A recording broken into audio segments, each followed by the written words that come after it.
Thank you, Leon. More developments tonight on the domestic terrorism case in Grand Rapids that we continue to stay on top of. New tonight, sources close to the investigation tell us the threatening letter sent to residents of the East Hills neighborhood last week is now on its way to FBI facilities in Virginia. They're going to examine that with a fine-tooth comb. Those sources are also working on the theory that the people behind the terror may be so-called anarchists, intelligent writers based on their use of language and grammar in the letter. Also, the investigation into last Tuesday's fire is now complete. The determination tonight, it was intentionally set, definitely arson. But what investigators discovered in the ashes doesn't jive exactly with what the letter says.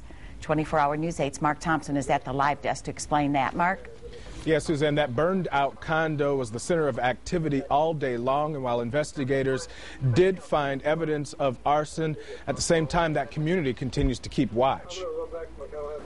With the assistance of specially trained dogs, arson investigators went through the under-construction condo that burned last week. Grand Rapids Fire Inspector Ric Dokter can now confirm arson. We did have 2 hits. The dogs indicated the presence of an accelerant in 2 first-floor locations on the east side of the house, but the findings are somewhat off-script from the contents of the threatening letter sent to residents.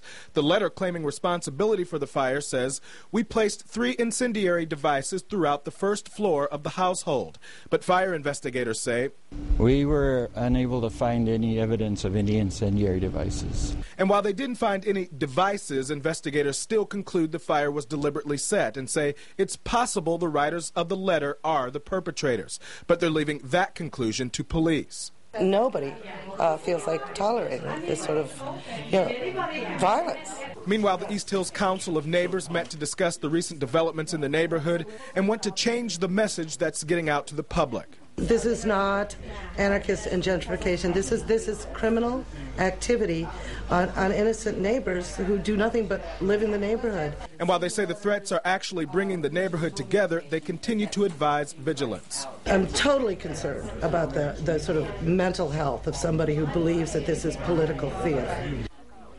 And there are signs posted on the side of that condo offering a $5,000 reward for anyone who has information leading to an arrest. Evidence from that condo that was taken out of the building there is being sent to a state police forensic lab for further testing. At the live desk, Mark Thompson, 24-hour News 8.